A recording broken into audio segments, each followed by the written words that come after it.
Hey guys, I'm Pam from Rockin' Resources, and I wanted to hop on here real quick and talk to you about the reading comprehension passages with step-by-step questions that I have developed for differentiation.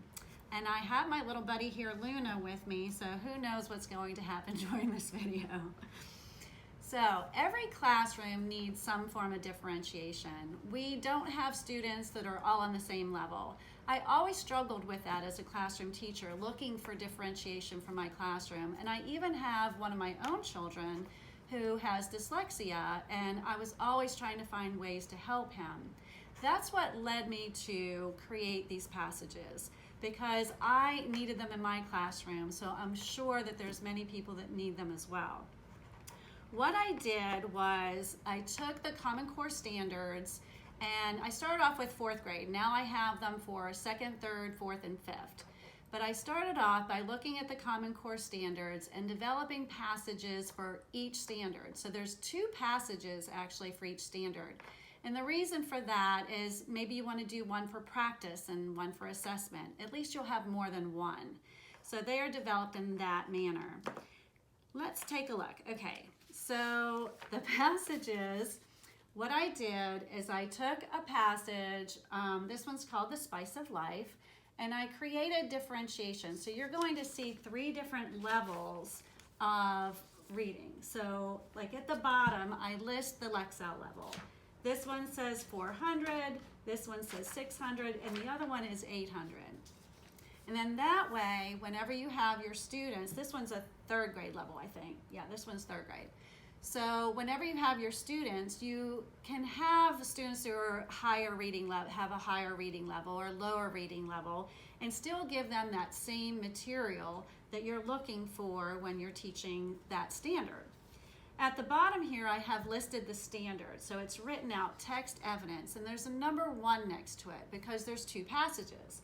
So this one will say text evidence number 1, and the other one will say text evidence number 2. Then what I did is I developed step-by-step questions. And what that means is I started off with multiple choice. And these are great. These are actually the same questions, but I have them in 2 forms. One is a worksheet and one is task cards. So if you wanted to put them in a center or something like that, those would work great. But what I did is I developed questions where, the multiple choice, where they have the answers right in front of them. And they're a little bit easier than the open-ended questions. And then they go up to the open-ended questions. And I have these in 2 forms too. So I have them all written out on one piece of paper that you could project on your board, or I have them with lines that you can print out. There are 10 questions. There's 10 multiple choice, and then there's 10 open-ended questions.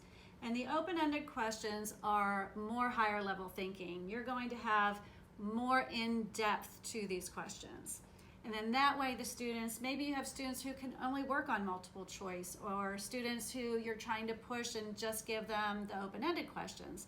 But you'll have those variety for whatever you need for your classroom. So this is all about my reading comprehension passages, and it's developed a step-by-step, and we have them for grades 2, 3, 4, and 5. In addition, I also have every one of the passages in a dyslexic font. That way, students who need it, you will have it. I know that there's a lot of controversy around the dyslexic font, and that's okay, but I just put it in there for anyone who might need it. There might just be that one student that you have that needs it, so why not have it? I wanted to make sure you have everything that you need. Then I have a student version. So for each one of those levels, you're going to have a student version, which of course doesn't have the answer key in it. So yes, there's an answer key, but it's not in any of the student levels. So if you do have this resource, make sure you're in the teacher edition to find the answer key. I know a few people have asked me about that, and I was like, it's in there, I promise.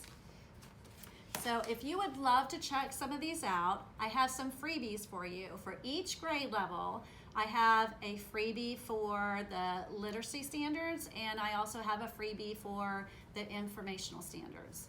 So I hope you go check those out.